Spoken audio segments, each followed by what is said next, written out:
Action will come of the talk by world leaders in response to the killing of Saudi journalist Jamal Khashoggi. As France says it would support international sanctions against those found responsible for the killing, and Germany freezes scheduled deliveries of arms to the kingdom, pressure continues to mount on the US to hold the Saudi leadership to account.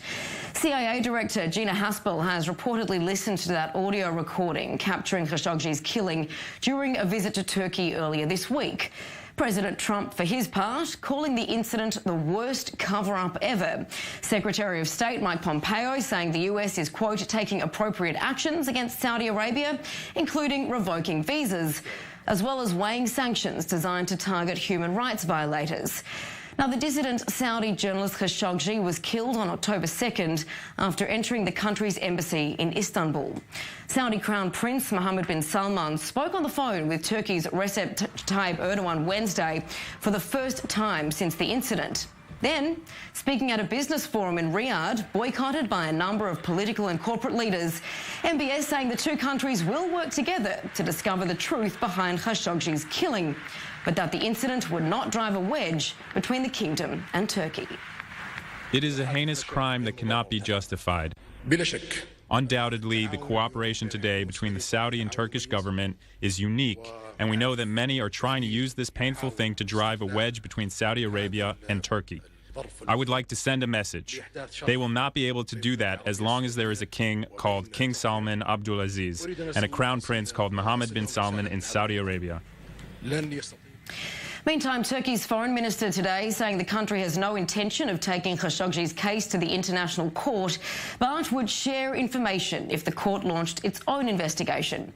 He also echoed these statements by President Tayyip Erdogan Tuesday, which calls for everyone involved in the killing to be tried in Turkey.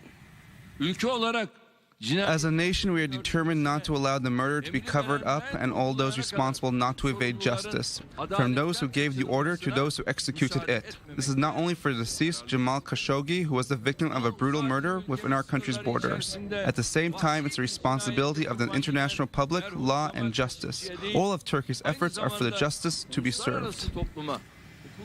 And joining me in studio, senior Middle East correspondent Mohammad al-Kassim, and joining us from Washington, D.C., Middle East and geopolitical analyst Matthew Brodsky. Gentlemen, always a pleasure. We'll start with you, Matthew, in Washington.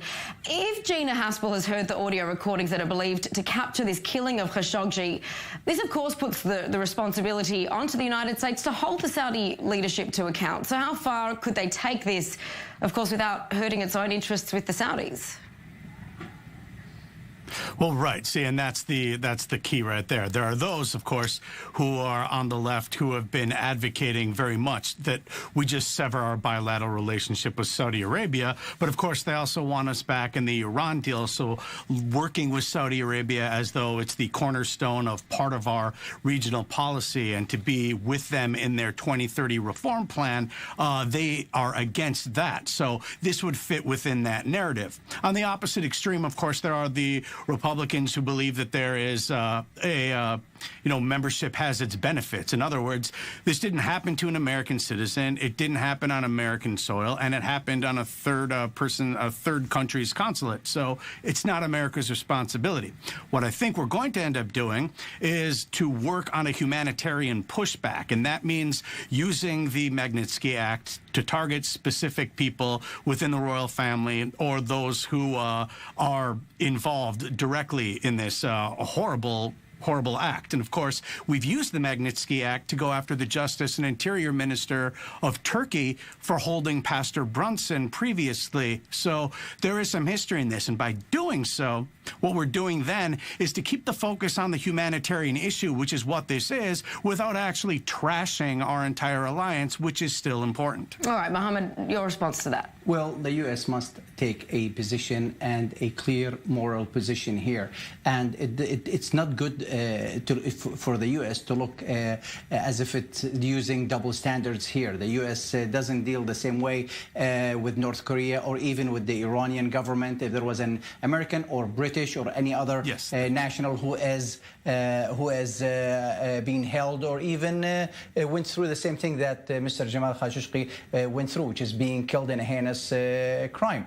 So the U.S. has this moral responsibility to exert pressure on Saudi Arabia and the king and his son, the crown prince, to come clean. That's because it has a strategic alliance with Saudi Arabia, and it has that special relationship with it. And what's wrong with Saudi Arabia, many ask, what's wrong for the U.S., many ask, to apply and exert pressure on the Saudis to get them to come clean and until where the body of Mr. Khashoggi is and what exactly took place on October 2nd and even after that until this moment. By the way, the Saudis have not told us everything that they know and everything that took place in their consulate in Istanbul. And Matthew, if any investigation that's in the works points to the fact that the Crown Prince knew about this, what's being called now premeditated, that the Saudis are admitting to the fact that it was a premeditated murder, what would closed-door conversations sound like between the US and the Saudi royals? Well, see, and that's the key. Closed-door conversations, the type of things you would have with those who are allies. So the kind of things that Mohammad was just discussing, those are the things that we would want to not necessarily be dragging every public element of this affair out in front of the cameras, as Turkey has been doing with state-run media day after day, drip, drip, drip with information.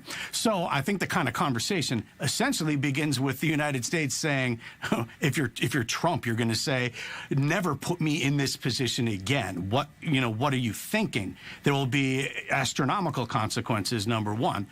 Number two, I think that this basically will force the Crown Prince, or if it were people around him who were in charge of this operation, to really rethink everything that they are trying to do.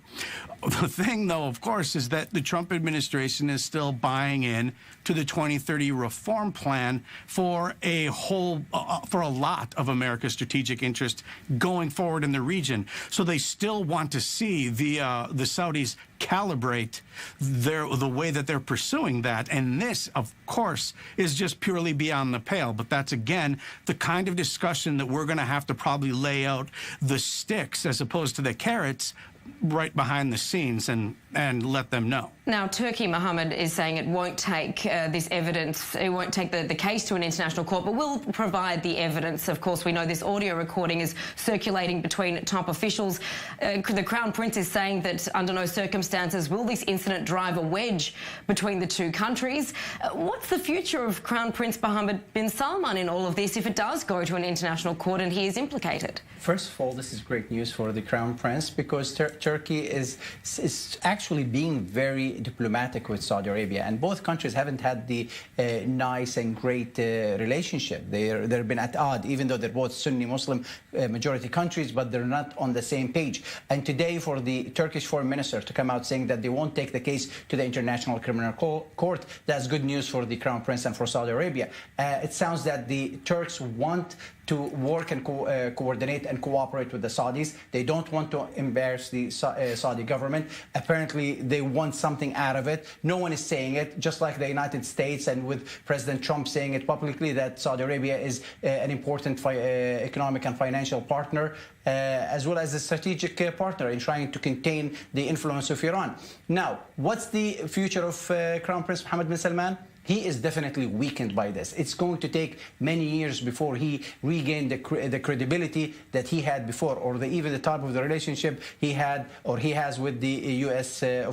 Officials, among them President Trump, as well as President Trump's son-in-law, Jared Kushner. That, assuming he survives this one as a Crown Prince. And of course, Matthew, back to you in Washington, D.C., another player which definitely has cards in this game. Talk us through the issue that Israel faces in coming out and condemning Khashoggi's murder.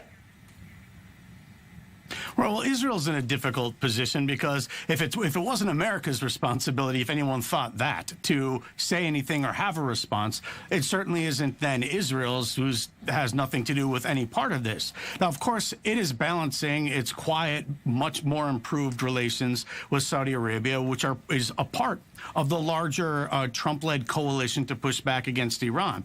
Now, of course, at the same time, part of the U.S. diplomacy with Turkey, which is on a host of issues that we've had between us, but most recently has been on what we're doing with Syria and the Idlib province, and with our envoys there within the past few days.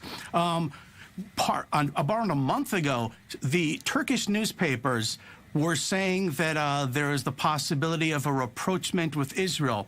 Turkish newspapers only report things that are allowed to be reported or given to them specifically by Erdogan and his people, the ruling class. So this is something that Israel doesn't want to take a side on. It would do very well to have better relations with Turkey, who, of course, has been anything but friendly, at least since the Mami Mavra affair of 2009 or 2010. And, of course, they need to stay with Saudi Arabia. So I don't think there's much for Israel to gain by saying anything. They're not going to have a sanction-type reaction. So what's the point in throwing out a bunch of words just to see in which way you can be harmed by them? I think it's better for Israel to not say much. What did you want to add to that, Mohammad?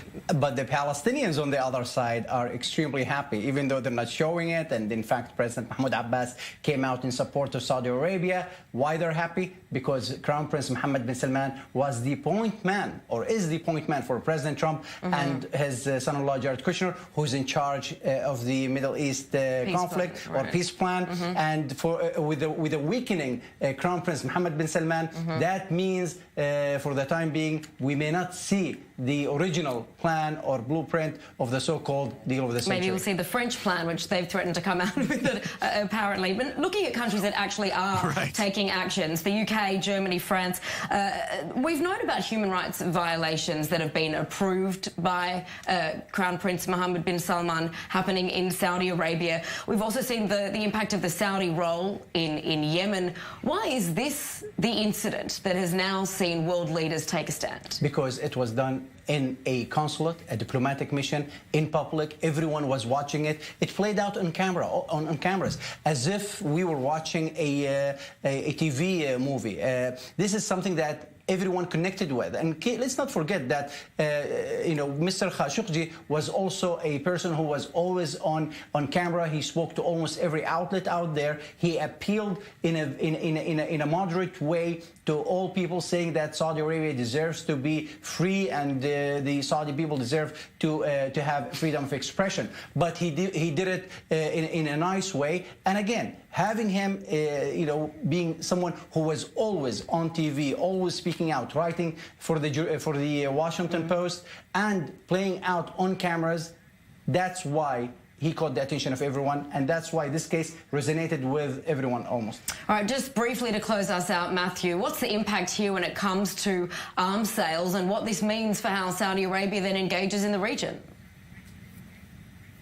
I think maybe there could be, depending on Congress's action, some short-term type of halt to some arms sales, but I don't think it'll be long-term, and I don't think it will be determinative to anything. It's up to the United States to keep Saudi Arabia winning ahead of Iran inside of Yemen, and Saudi Arabia doesn't have a choice. It can't just switch to Russian or Chinese weapons and expect that they'll work with its U.S.-made systems that it's had for years. All right, Matthew Brodsky, as always, appreciate that insight from Washington, D.C. and our very own senior Middle East correspondent, Mohammad al-Kassim. Thank you.